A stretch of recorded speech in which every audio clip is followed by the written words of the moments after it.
మన ప్రభువైన యేసుక్రీస్తు ప్రభువారికి కృపయు సమాధానం కూడి వచ్చిన అందరూ నిండుగా మెండుగా ప్రభు ప్రసాదించును గాక. ఆమేన్.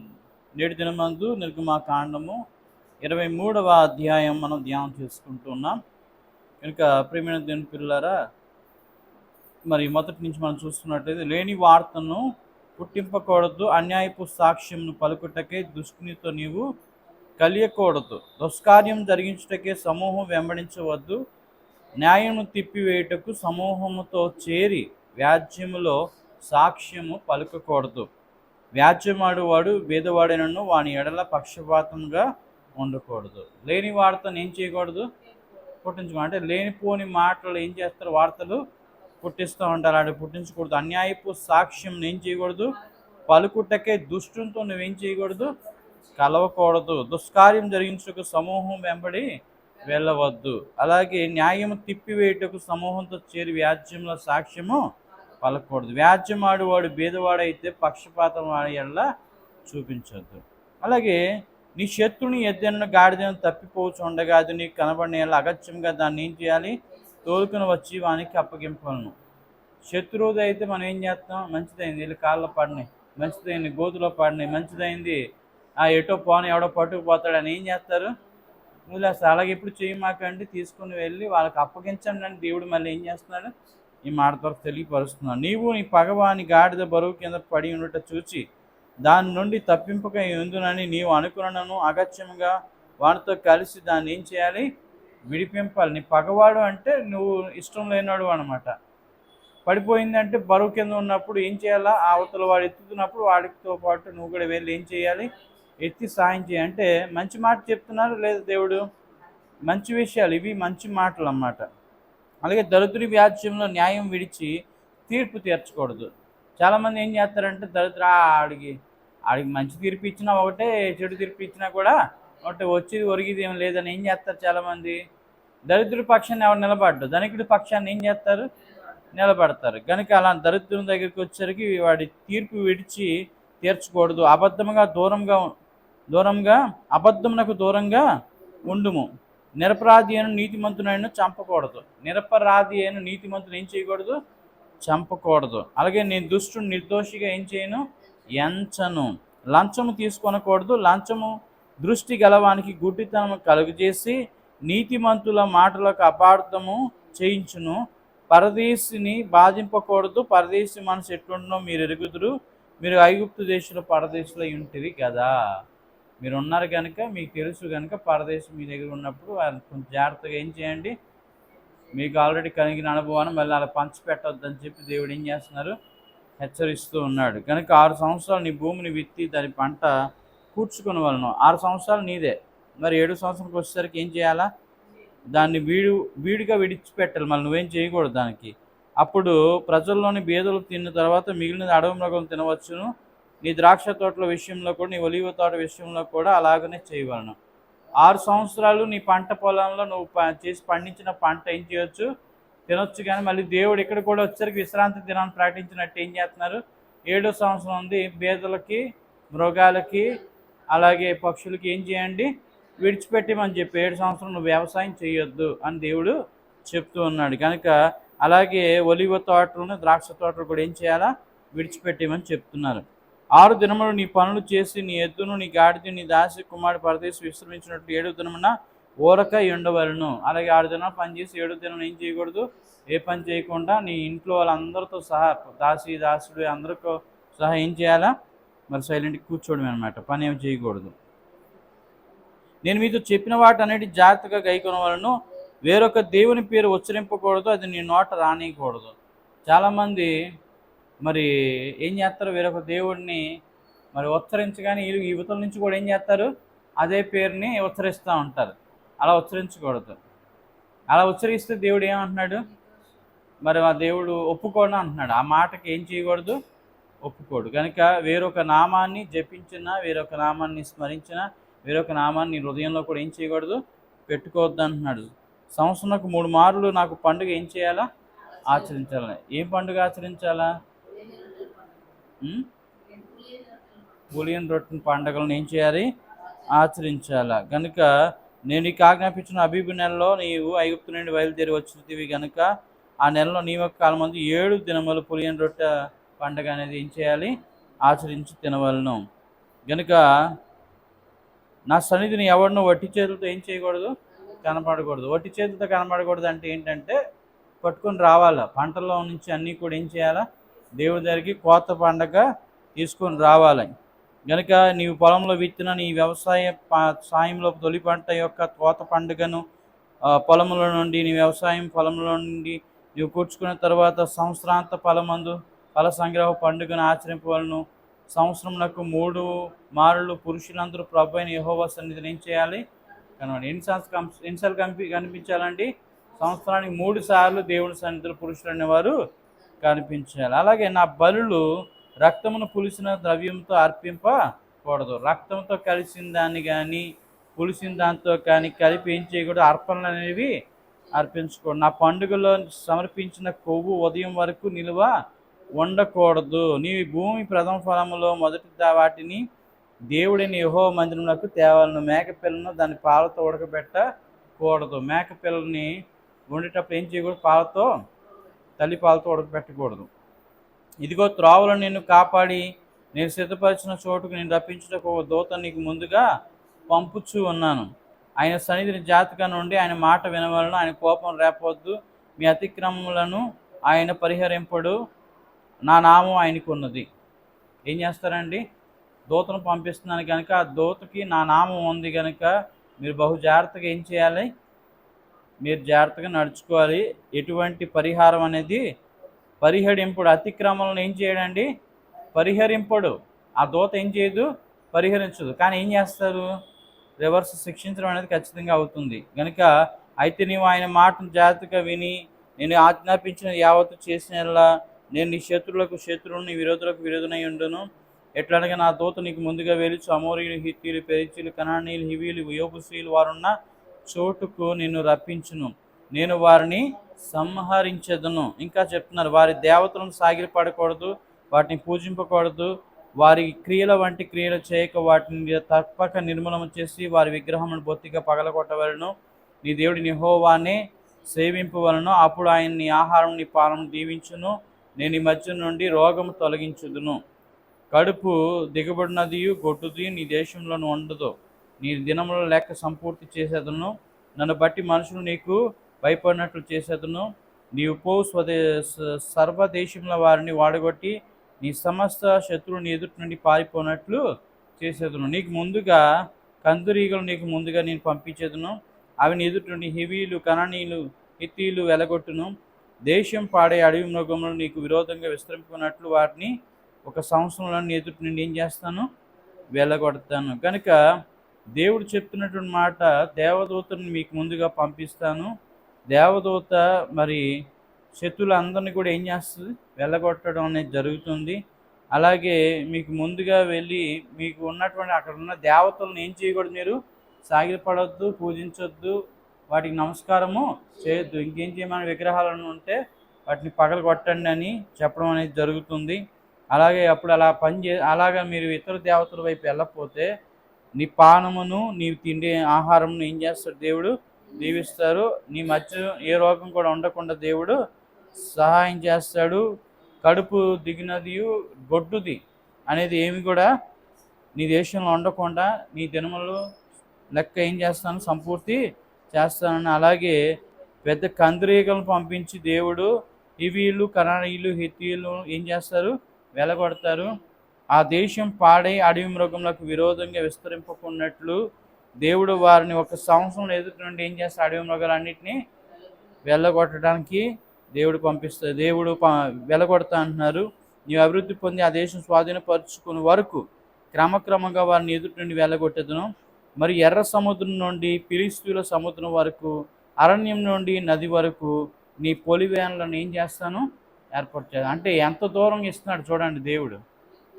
ఎర్ర సముద్రం నుండి ఫిలిష్తీయుల సముద్రం వరకు, అలాగే అరణ్యం నుండి నది వరకు అంటండి. అరణ్యం నుండి నది వరకు దేవుడు నీ పొలివేలను ఏం చేస్తాను, ఏర్పరిచేదను. ఆ దేశ నివాసం నీ చేతికి అప్పగించేదను. నీవు నీ ఎదుటి నుండి వారిని వెళ్ళగొట్టేదవు. నీవు వారితో నేను వారి దేవతలను నిబంధన చేసుకునవద్దు. నీవు వారి దేవతలను సేవించిన అది నీకు ఉరియగును గనుక వారిని చేత నాకు విరోధంగా పాపం చేయించుకున్నట్లు వారిని దేశం నివసింపకూడదు. ఎందుకంటే వారందరూ చేసినటువంటి రీతిగా వీళ్ళు కూడా ఏం చేస్తారు, కొన్ని రోజులు మారిపోతారేమో. దేవుడు వాళ్ళకి ప్రత్యేకంగా మీరు ఉండాలంటే వాళ్ళని మీరు ఎలగొట్టేసి నేను చెప్పినట్టుగా మీరు ఏం చేయాలి, నడుచుకోవాలని చెప్పి దేవుడు సెలవిస్తూ ఉన్నారు. కనుక ప్రియమైన దేవుని పిల్లారా, విన్నటువంటి మాటలన్నీ గుర్తున్నాయా మనకి? ఏం చెప్పాము? అబద్ధ సాక్ష్యం అనేది పలకూడదు, అలాగే బీదవాడికి అన్యాయం చేయకూడదు, పరదేశం ఇబ్బంది పెట్టకూడదు, అలాగే లంచం అనేది తీసుకోకూడదు, మరి నీతిమంతుని ఏం చేయకూడదు, చంపకూడదు. అలాగే 6 సంవత్సరాలు నువ్వు భూమిని పండించి పంట తినొచ్చు, 7వ సంవత్సరానికి వచ్చేసరికి ఏం చేయాలా, విడిచిపెట్టేసే.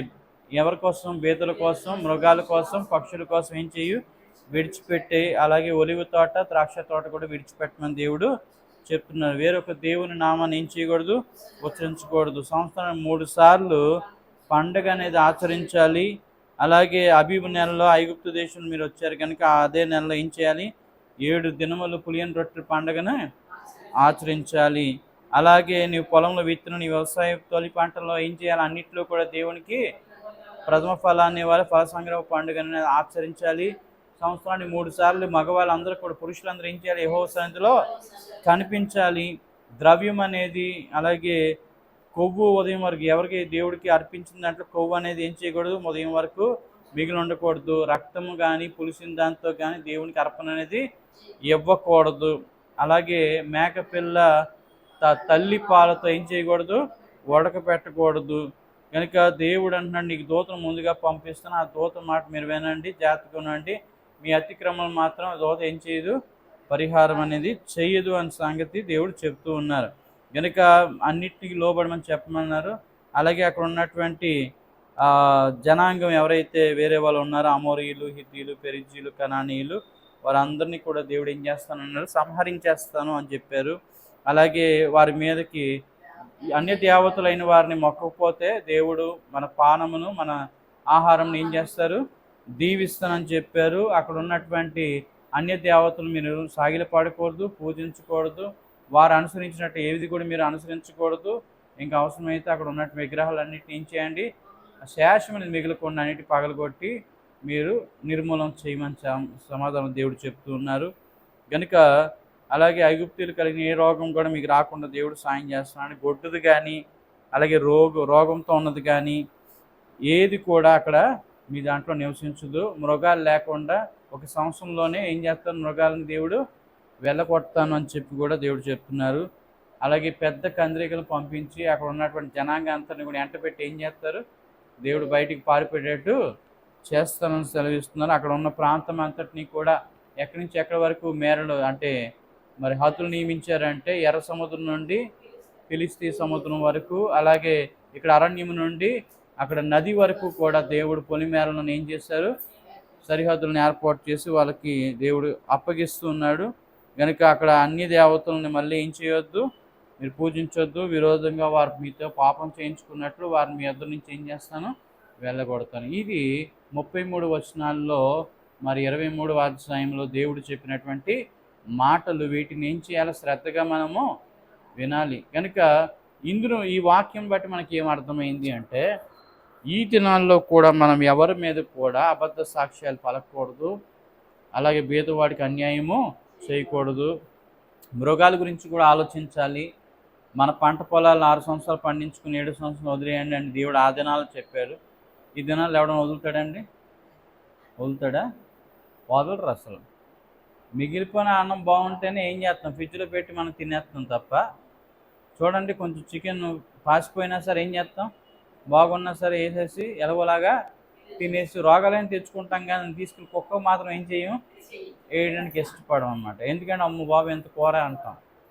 సో కనుక ప్రతిదీ కూడా ఏం చేయాలా, భూత దయ ఉండాలా, అలాగే వృక్ష దయ ఉండాలా, మనుషుల దయ ఉండాలా, బీదల ఏళ్ల దయ చూపించాలా, మనకన్నా అన్యాయం పాలు అవుతున్న వారిని ఆదరించాలా. అలాగే పరదేశులైన వారు ఎవరైనా చాలామంది విదేశాల నుంచి మన దేశంకి వస్తారు విజిటింగ్ కోసం అని, వాళ్ళతో మిస్బిహేవ్ చేసి వాళ్ళని కొట్టి వాళ్ళని హింసించి వాళ్ళ దగ్గర ఉన్న డబ్బులు దోచుకొని చాలామంది వాళ్ళని హెరాస్మెంట్ చేస్తున్నటువంటి వైనాలు బట్టి ఆ దేశం నుంచి మళ్ళీ ఎవడ మన దేశంకి రావడానికి కొన్ని రోజుల తర్వాత ఏమవుతుందంటే ఇండియా ఒక రెడ్ లిస్ట్లోకి వెళ్ళిపోద్ది అన్నమాట. టూరిస్టులు ఎవరు కూడా ఇండియాకి రావడానికి ఇష్టపడరు. ఎందుకు అంటే అమ్మ అక్కడ ఖతర్నాక్ కంట్రీగాళ్ళు అనేవాళ్ళు ఉన్నారు, అక్కడ మంచి దేశం కాదని ఏం చేస్తారు, ప్రపంచ స్థాయి లిస్టులో పెడతారన్నమాట, క్రైమ్ లిస్టులోకి వెళ్ళిపోద్ది. అందుకనే ఎప్పుడు కూడా ఎవరిని విదేశాల నుంచి వచ్చిన వాళ్ళని ఏం చేయాలా, తెలిస్తే చక్కగా వాళ్ళని ప్రేమగా పలకరించి అవసరమైతే పిలిచి ఒక మొత్తం పెట్టి వాళ్ళని ఏం చేయాలి, గౌరవించి పంపించాలే కానీ వాళ్ళని ఏం చేయకూడదు, ఇబ్బంది అనేది పెట్టకూడదు. అంటే ఫారినర్స్ అంటే పరదేశులు. ఫారినర్స్ అంటే ఎవరు చెప్పండి, పరదేశులు. వాళ్ళు ఎవరైనా మనకు వచ్చి సాయం అడిగినా ఏం చేయనా, అలాగే వేరే స్టేట్ వాళ్ళు కూడా వస్తుంటారు, ఆ స్టేట్ వాళ్ళని కూడా ఏం చేయాలి, మనం గౌరవించాలి. ఇప్పుడు మనకు ఒరియా భాష రాని వాళ్ళు కొంతమంది తెలుగు వాళ్ళు వచ్చి ఏం అడుగుతారు, అడ్రస్ అడుగుతూ ఉంటారు. వాళ్ళని ఏం చేయకూడదు, మిస్గైడ్ అనేది చేయకూడదు. కనుక నేను రోడ్డు మీద వెళ్తుంటే ఎవరో ఒకరు వస్తారు, అడుగుతూ ఉంటారు, సార్ రైల్వే స్టేషన్ ఎటండి దారి ఏంటంటే ఇటు వెళ్ళాలి, ఆ సిటీ హాస్పిటల్ దారి ఎటంటే అటు వెళ్ళాలి.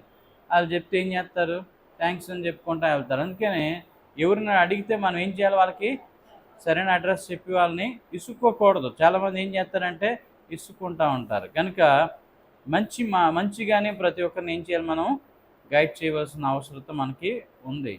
కనుక అలాగే దేవుడు మనకి ఇచ్చినటువంటి దానిలో నుంచి పేదలు కూడా ఏం చేయాలి, మనము సాయం చేయాలి. మృగాలు కూడా ఇవ్వాలి. కనుక ఒక సంవత్సరం వదిలిమంటున్నాడు దేవుడు. 6 సంవత్సరాలు తిన్నారు కదా, 6 సంవత్సరాల్లో కూర్చుకుంటే 7 సంవత్సరం మీకు ఉంటుంది. దాని అర్థం ఏంటంటే మీరు 6వ సంవత్సరం కూర్చుకున్నప్పుడే 7వ సంవత్సరానికి కూడా సరిపడి కూర్చుకోమన్నాడు. అదే తినండి.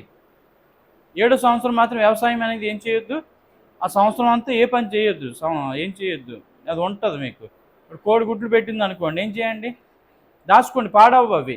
7వ సంవత్సరానికి ఏం చేయండి, గుడ్లు దాచుకోండి, కోడి పిల్లలు దాచుకోండి.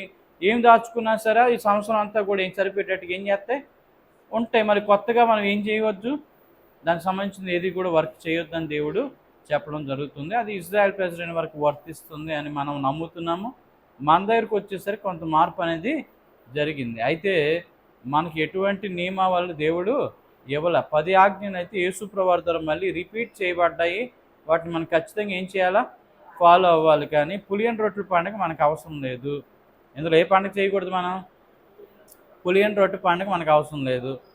కోతల పండుగ అయితే మనం చేస్తాం. ఎందుకు, ఫల సంగ్రహపు దీని గురించి మనం అది చెయ్యాలి. అది అలాగే వారికి దేవుడు ఏమి ఇస్తానన్నాడు, పాలు తిని ప్రవహించు దేశాన్ని ఇస్తానన్నారు. కనుక ఆ వాగ్దాన భూమి కోసం వారికి ఏ కట్టడలు అయితే ఇచ్చారో దేవుడు అది వాళ్ళు ఫాలో అవుతూ వెళ్తున్నారు. అయితే మనకు దేవుడు ఏమి ఇచ్చారు, ప్రభు సంస్కార భోజనం ఇచ్చారు. దీన్ని మనం తప్పక ఏం చేయాలా, ఆచరించాలి. వాస్తవం చెప్పాలంటే నెలకు ఒకసారి మనం ప్రభు సంస్కార భోజనం తీసుకుంటున్నాం. కానీ ప్రతి ఆదివారం కూడా ప్రభు సంస్కార భోజనం తీసుకున్న ఎటువంటి తప్పేమీ లేదు. అయితే మన దగ్గర ప్రతి వారం ఇవ్వాలనుకోండి, ఏమవుద్ది, బాటిల్లో ద్రాక్షారసం ఉండాలా, ఆ పేపర్స్ కూడా ఏం చేయాలా, ఉండాలి. ఇవి ప్రతి ఆదివారం అంటే కొంత టైం కూడా ఏమవుద్ది, ఓపిక ఉండాలి. మీకు కూర్చోవడానికి ఏం ఇవ్వాలా, ఓపిక ఉండాలి. అంటే ప్రతి ఆదివారం కూడా ఇవ్వాలి, ప్రతి పండగకి ఇవ్వాలన్నమాట. ప్రతి పండగ కూడా ఏం చెప్పండి, ఇప్పుడు తైలాభిషేక పండుగ వచ్చింది, పండుగ కూడా ఇవ్వాలి సంస్కార భోజనం. క్రిస్మస్ పండగకి ఇవ్వాలా, జనవరి 1కి ఇవ్వాలా. అలాగే ఎన్ని పండుగలు అయితే వస్తున్నాయి అన్ని పండుగలు కూడా ఏం చేయాలా, ప్రభు సంస్కార భోజనం ఖచ్చితంగా ఇవ్వాలా. కనుక అయితే ఏం చేస్తున్నాం, మనం కొన్ని ముఖ్యమైన రోజులు మాత్రమే ఇచ్చుకుంటూ వెళ్ళడం జరుగుతుంది. అయితే అన్ని రోజులు ఇవ్వాలంటే కూడా కుదురుతుంది అంటారా? మన శన సంఘం కనుక ఏం చేయొచ్చు, ఈజీగా 5-10 నిమిషాల్లో ఏమైపోద్ది, అయిపోద్ది. ఒకవేళ 5,000 మందో 10,000 మందో 50,000 మందో 1,00,000 మందో అనుకోండి, ఇవ్వగలరంటారా? ఇచ్చినోడికి నడుము పడిపోద్ది, ఇచ్చినోడికి ఏమవుద్ది, మరి లెక్కర్లేదు, రోగి అయిపోతాడు అన్నమాట. కనుక చాలామంది ఏం చేస్తారు, ప్రతి సంవత్సరం వచ్చేసరికి గురువారం వస్తే పాదశుద్ధి కార్యక్రమం పెట్టమంటాడు. పాదశుద్ధి చేసిన వాడికి మరి ఏం చేయలేడు. మరి మరుసటి రోజు పాస్టర్ గారు గుడ్ ఫ్రైడే రోజు కనిపించడం అన్నమాట. హాస్పిటల్ బెడ్ మీద ఏం చేస్తారు, ముక్కుతూ మూలుగుతూ ఉండాల్సి వస్తుంది, అందరికి కాళ్ళు కడుక్కుంటూ పోతాయి. యేసుప్రభువారు 12 మందికి ఏం చేశారు, కాళ్ళు కడిగారు. కానీ ఇప్పుడు ఎంతమందికి కడగాల, ఓ పాస్టర్కి 500 మంది విశ్వాసులు ఉంటే చాలన్నమాట. ఏం చేస్తాడు, కడుగుతాడా, కడగలడా? కనీసం 100 మంది కడగడం కష్టం, 100 మంది కడగడము కష్టం. కనుక అసిస్టెంట్ పాస్టర్ పెట్టుకొని చేయించడం అని జరుగుతుంది కొన్ని దగ్గరలో అయితే. కనుక ప్రియమైన దేవుని పిల్లారా, అలాగన ఆ దినాల్లో దేవుడు 3 సార్లు ఏం చేయాలా? పురుషులైన వారు దేవుని సన్నిధిలో కనిపించాలి. అయితే ప్రతిసారి దేవుడు పురుషులైన వారు ఎక్కడ కనిపించాలండి? యెహోవా సన్నిధిలో ప్రతి ఆదివారం కనిపించాలి. స్త్రీలు, పురుషులు, పిల్లలు అందరూ కుటుంబ సమేతంగా ఎక్కడ రావాలా? దేవుని సన్నిధికి రావాలా. దేవుని సన్నిధిలో హాజరు వేసుకోవాలా. ఒక దినము గడుపుట 1000 దినముల కంటే శ్రేష్టం. కనుక దేవుని సన్నిధిలో 2 గంటలు గంట గడిపితే కూడా ఏమైంది చెప్పండి? శ్రేష్టమా కాదా అంటే శ్రేష్టమే. ఈ సమయం అనేది మనకి వేరే రకంగా రీప్లేస్మెంట్ దేవుడు చేస్తారు. ఒక దినానికి 1000 దినాలతో సరిపోల్చబడింది. ఒక గంటకి 1000 గంటలు దేవుడు ఏం చేస్తారు? 1000 గంటలు అంటే ఎన్ని రోజులండి? 1000 గంటలు అంటే ఎన్ని రోజులు? 1000 డివైడెడ్ బై 24 చేయండి, ఎంత వస్తుంది అమ్మా? 3 సంవత్సరాలు. ఏం చెప్పండి? 3 సంవత్సరాల పైన అనుకుంటా. 365 1000 రోజులు అంటే ఏంటి? 3 ఇయర్స్ మన జీవితంలో ఒక గంటకి ఇస్తున్నాడు దేవుడు. గ్రేస్ పీరియడ్ అంటారు దాన్ని. ఇప్పుడు ఫర్ ఎగ్జాంపుల్ మన ఆయుష్కాలం అయిపోయింది. ఏమైపోయింది? మన ఆయుష్కాలము అయిపోయింది. ఎప్పుడు అయిపోయింది? 5 సంవత్సరాల క్రితమే అయిపోయింది. ఇప్పుడు ఏదైతే దేవుడి సన్నిధికి వస్తున్నారు కదా మీరు, ఈ వచ్చింది ఒకవేళ మీరు ప్రార్థన చేస్తారు. ఎవరిలాగా? హిజ్కియా ప్రార్థన చేశాడు చూసారా? అలా ప్రార్థన చేస్తే, దేవా నీ దృష్టికి నేను ఎలా ఉన్నాను, నేను బతకాలనుకుంటున్నానంటే ఆ రిప్లేస్మెంట్ టైంని ఏం చేస్తారు? ఎక్కడైనా రిప్లేస్ అవుతుంది, లేకపోతే అక్కడైనా రిప్లేస్ అవుతుంది. ఎక్కడ అవుతుంది? అక్కడైతే ఇంక సంతోషం. ఇక్కడ అనుకోండి, ఇక్కడ నువ్వు వండాలనుకుంటే దేవుడు ఏం చేస్తాడు? మళ్ళీ తిరిగి నీకు ఆయుష్కాలాన్ని పెంచేటువంటి అవకాశం అనేది ఉంది. నాకు ఇక్కడ వద్దులే ప్రభువా, అక్కడే బెస్ట్ అనుకుంటే అక్కడితో ముగిసిపోద్ది. ఏంటది? జీవితం.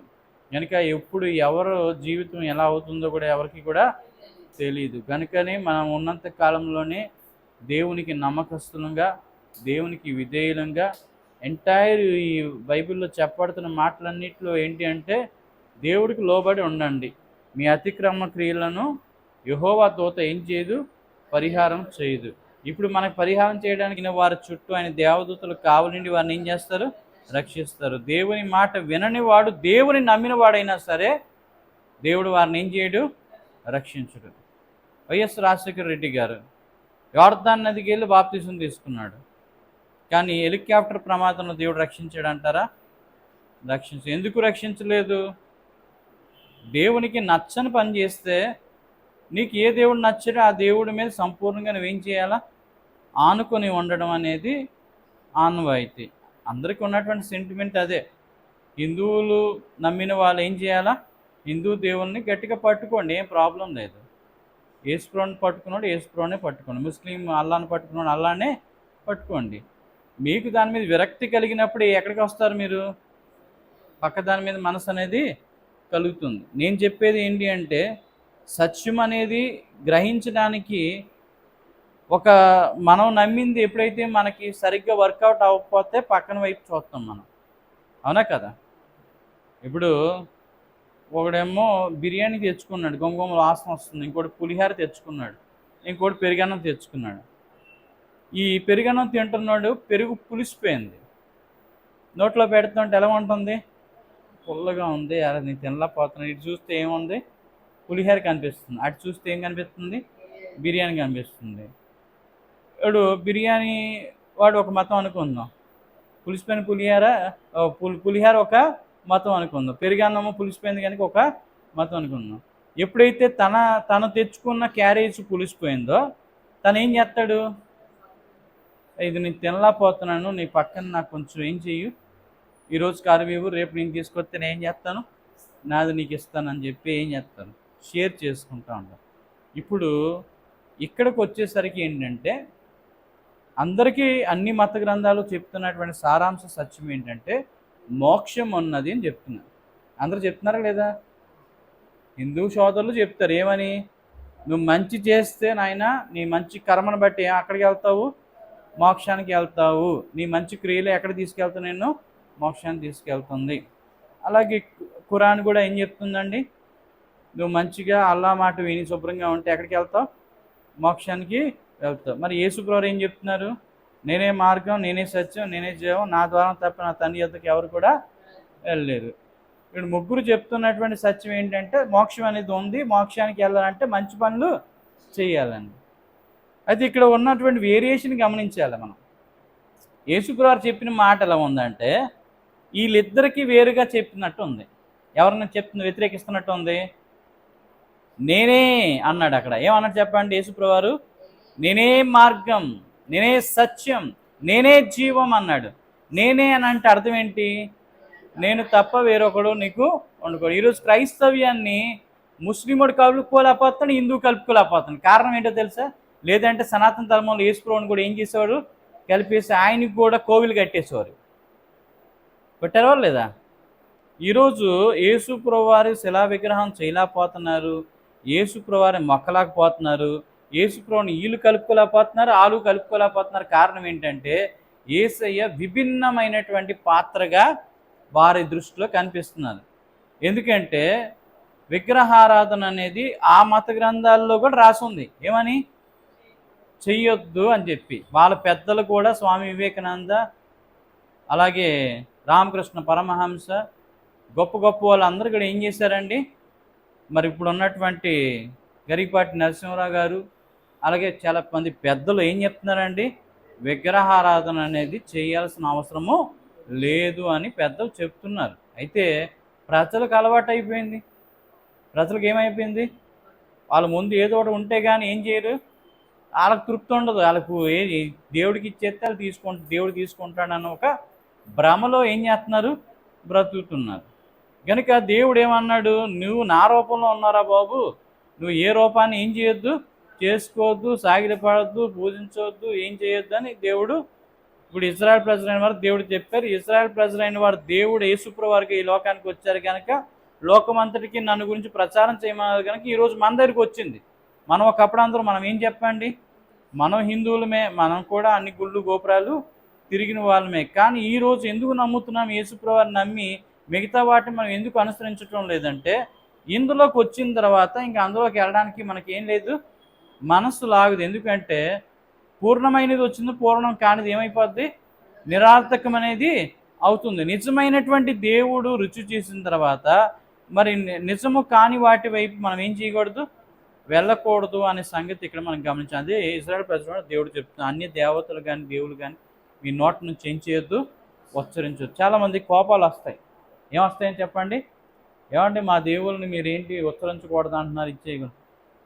దేవుడు గ్రంథమే చెప్తుంది, బైబిల్లో చెప్తుంది కనుక ఏం చేయాలి? మేము ఫాలో అవ్వాలా లేదా? ఈ గ్రంథం ఫాలో అవ్వాలా లేదా? ఎవరి గ్రంథాన్ని వాళ్ళు ఫాలో అవ్వాలా లేదా? ఫాలో అవ్వాలి. చాలామంది ఈరోజు క్రైస్తవులుగా ఉన్న వాళ్ళే కొంతమంది ఏం చేశారు అంటే క్రైస్తవాన్ని విడిచిపెట్టేసి హిందుత్వంలోకి వెళ్ళిపోయి మళ్ళీ కొత్త పేరు పెట్టుకుని దానికి ఏం చేస్తున్నారు? క్రైస్తవ దేవుడి మీద, బైబిల్ మీద అనేకమైనటువంటి అవాక్కులు చవాక్కులు ఏం చేస్తున్నారు? పలుకుతున్నారు, దుష్ప్రచారాలు చేస్తూ ఉన్నారు. వాళ్ళకి తెలియదు అంటారా ఎంత భయంకరంగా వాళ్ళకి తీర్పు అనేది ఉంటుంది అనేది? తెలుసు. కానీ వాళ్ళకి నిజంగా భయం లేకే వాళ్ళు ఏం చేస్తున్నారు? అలా ప్రవర్తిస్తున్నారు. కానీ టైం వస్తుంది ప్రతిదానికి. ఏమని చెప్పండి? కృపాకాలంలోని అందుకే బైబిల్ రాయబడింది అన్నమాట. చిట్ట గ్రంథంలో అన్యాయం చేయవాడిని ఇంకను అన్యాయంగానే చేయనము, అపవిత్రుడైన ఉన్నవాడిని ఇంకను అపవిత్రంగానే ఉండేము, అలాగే ఎలా ఉండోడిని అలాగే ఏం చేయండి, వదిలేండి. నేను వచ్చిన తర్వాత వాళ్ళ సంగతి చెప్తాను, వాళ్ళ భర్తం పడతానని చెప్పి దేవుడు ఏం చేశారు? చెప్తున్నా. అందుకని ఎవరెలా ఉంటే అలా ఉన్నవాడు మనకెందుకు? మనం చెప్పాల్సింది ఏం చేయాలి చెప్పండి? చెప్పుకుంటూ వెళ్ళిపోవడమే. కావాలనుకున్నాను వెనకాల పడతాడు, నా గొర్రెలు నా స్వరం వెంటాయి నన్ను వెంబడిస్తాయి అని. యేసుప్రభు మాట చెప్పుకుంటూ వెళ్తున్నాడు, ఎవడో వెంబడిస్తాడు. వెంబడించేవాడు ఆయన గొర్రె, వెంబడించిపోయినాడు ఎవడు చెప్పండి? మేక. ఆడు మేక కనుక ఎక్కడికి వెళ్ళిపోతారు? గొర్రె మేక మందులో కనుక ఆ మేకలన్నీ అక్కడికి వెళ్ళిపోతాయి. ఈరోజు అంటున్నటువంటి మేకలన్నీ ఎక్కడికి వెళ్తాయి? యేసుప్రభు మీద దుష్ప్రచారాలు చేస్తున్న వాళ్ళందరూ పోతారు. వాళ్ళు చచ్చేంత వరకు వాళ్ళకి అర్థం కాదు దేవుడు ఎవరనేది. బతుకున్నప్పుడు ఎలాగో వినరు, బైబిల్ చదువుతారు కానీ ఎలా చదువుతారు? దాన్ని పెడార్థంగా చదువుతారు. ఎలా చదువుతున్నారండి? పెడార్థంగా చదువు. అంటే బైబిల్ని ఒక వ్యతిరేకమైనటువంటి పుస్తకం మనసు పెట్టుకొని చదివితే అది అలాగే అర్థం అవుద్ది. నువ్వు ఏ మనసుతో చదువుతావో అదే రీతిగా అర్థం అవుద్ది. అర్థం చూడండి, నువ్వు నవ్వుతావు అంటే అది ఏడుస్తుందా అద్దం? అద్దంలో నువ్వు ఏడ్చినట్టు చూపిస్తుంది అద్దం. నువ్వు ఎలా ఉంటే అలాగే అద్దం చూపిస్తుంది. నీ భావం ఎలా ఉంటే దానికి తత్వం కూడా అలాగే ఉంటుంది. ఇది అద్దం లాంటిది. బైబిల్ గ్రంథం ఏం చెప్పండి? అద్దం. దీన్ని నువ్వు తప్పుడు పుస్తకంగా చదివితే నీకు తప్పుగానే అర్థం అవుతుంది. దీన్ని జీవప్రదమైన గ్రంథంగా చదివితే ఎలాగ అర్థం అవుద్ది? జీవం కలిగిన గ్రంథంగానే అర్థం అవుద్ది. దీన్ని పిచ్చి పుస్తకంలో చదివామనుకో నువ్వు పిచ్చోళ్ళలాగానే అర్థం చేసుకుంటావు. ఎలాగ అర్థం అవుద్దండి? ఇది పిచ్చి పిచ్చిగానే ఉంటుంది బైబిల్ అంతా. ఎందుకంటే అంత ఈజీగా అర్థమయ్యే గ్రంథం అయితే కాదు. పిచ్చోడికి పిచ్చోళ్ళలాగే ఉంటుంది, మంచోడికి మంచోళ్ళలాగే ఉంటుంది, దుష్టుడికి దుష్టుడిలాగానే బైబిల్ ఉంటుంది కనుక అందుకని బైబిల్ని మంచి మనసుతో ఏం చేయండి? దీన్ని పరిశీలించి పరిశోధించి తెలుసుకోండి అన్నాడు దేవుడు. అదే చెయ్యాలి కనుక అటువంటి రీతిగా దేవుడు నడిపించి మనందరినీ పరలోక రాజ్యానికి ఆయత్తపరచును గాక. ఆమేన్.